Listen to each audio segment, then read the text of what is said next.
నమస్తే. మనం ప్రస్తుతం ఖమ్మం జిల్లా సత్తుపల్లి కాన్స్టిట్యున్సీ కల్లూరులో ఉన్నాము. ఇది కల్లూరు రెవెన్యూ డివిజన్ కేంద్రం. సో ఇక్కడ మనం జామా మసీదు, కల్లూరులోని మసీదు చాలా ప్రసిద్ధి చెందింది మసీదు. సో ఇక్కడ ఒక కార్యక్రమం జరుగుతుందని ఆదివారం నాడు మనకు తెలియడంతో మనం ఇక్కడ ముస్లిం పెద్దలతో మాట్లాడటానికి వచ్చాం. నమస్తే అండి. ఒకసారి అసలు ఆ కార్యక్రమం ఉద్దేశం ఏంటి? అందరికీ నమస్కారం. మసీదు సందర్శన అనేది ఈ కార్యక్రమాన్ని ఒక జాతీయ సమైక్యత మరియు మత సామరస్యాన్ని ప్రచారం చేసే కార్యక్రమం. ఈ కార్యక్రమం గత 2 సంవత్సరాల క్రితం మేము చేశాము. మంచి స్పందన వచ్చింది. జనానికి ఇస్లాం అంటే ఏంటి, ముస్లిం సమాజంలో ఉన్నటువంటి పద్ధతులు ఏంటి అనేది వాళ్ళకు ఒక అవగాహన వచ్చింది ముస్లిమేతర సోదరులకి. అలాగే ఈ సామరస్యం కొరకే, కేవలం మత సామరస్యం కొరకే మరి ఈసారి కూడా మేము ఆ ప్రయత్నం చేయటం జరుగుతూ ఉంది.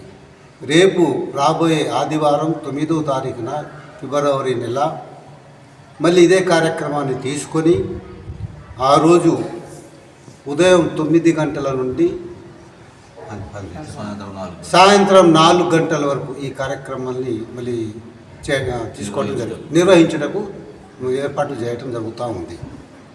వచ్చిన సోదరులందరికీ కూడా మా యొక్క ఈ సందేశాన్ని భారతీయ ముస్లిం సమాజం యొక్క విలువలు మరియు సంస్కృతిని చూడటానికి, తెలియజేయటానికి మరియు అనుభవించడానికి ఇది ఒక మంచి అవకాశంగా మేము భావిస్తున్నాము. అందరూ మహిళలు అందరూ రావచ్చండి? అందరూ మహిళలు, పురుషులు, ఓకే, ముస్లిమేతరులు, ముస్లిం అందరూ వచ్చి అంటే ఇది మెయిన్ మాత్రం మత సామరస్యం కోసం. ఓకే, అన్ని మతాలు ఒకటే, అండ్ మనం అందరం కలిసి ఉండాలనే ఉద్దేశంతో చేస్తున్నాం కార్యక్రమం. ఓకే, థ్యాంక్ యూ అండి. అందరితో మాట్లాడే ప్రయత్నం చేద్దాం.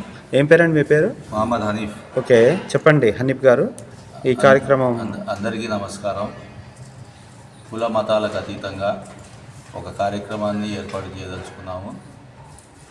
ప్రపంచంలో ఉన్న మానవులందరూ సమానమే అనే భావంతో, కుల మత భేదాలు వివక్ష లేకుండా అందరం మానవులమే, ప్రతి మానవుడు మానవత్వంతో మెలగాలనే ఉద్దేశంతో ఒక కార్యక్రమాన్ని ఏర్పాటు చేసుకోవాలని చెప్పి నిర్ణయించుకున్నాం.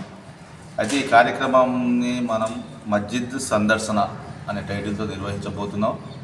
ఈ మస్జిద్ సందర్శన వచ్చే ఆదివారం 9వ తారీఖు, ఫిబ్రవరి 9వ తారీఖు ఉదయం 9 గంటల నుంచి సాయంత్రం 4 గంటల వరకు జరుగును. కావున కులాలకి మతాలకి అతీతంగా సర్వమానవులు, మన చుట్టుపక్కల కల్లూరు పరిసర గ్రామాల్లో ఉన్న అందరికీ నేను విన్నవించుకునేది ఒకటే, ఆ రోజు ఆదివారం రోజు ఎప్పుడు టైం దొరికినా ఉదయం 9 గంటల నుంచి సాయంత్రం 4 గంటల వరకు ఏదో ఒక టైంలో ఒక 10 నిమిషాలు కేటాయించి ఈ కార్యక్రమాన్ని విజయవంతం చేయాలని కోరుకుంటున్నాను. ఈ కార్యక్రమం యొక్క ముఖ్య ఉద్దేశం ఏంటంటే మనిషిలో నైతిక విలువలు పెంపొందించడం మరియు మానవ సేవే మాధవ సేవ అనే ఉద్దేశంతో ఈ కార్యక్రమాన్ని ఏర్పాటు చేయడం జరిగినది. ప్రపంచంలో ఉన్న సర్వమానవులు సమానమే. దేవుడు అనేవాడు మనిషి మీద కరుణ చూపాలంటే మన మత గ్రంథాల్లో చూసినట్టయితే ఒక కండిషన్ ఉంది. ఎప్పుడైతే మానవుడు తోటి మానవుడి మీద కరుణ జాలి ఎప్పుడైతే చూపడో అప్పటిదాకా దేవుడు మమ్మల్ని కరుణించడు, మన మీద కరుణ జాలి చూపడు. కాబట్టి అందరి సద్భావంతో, సమైక్యతతో అందరు మెలగాలని ఆ ఉద్దేశంతో ఏదో మాకు చేతనైనంత కొద్ది మన సోదరులకి తెలియజేయాలనే ప్రయత్నంలో ఈ చిరు ప్రయత్నం మాది.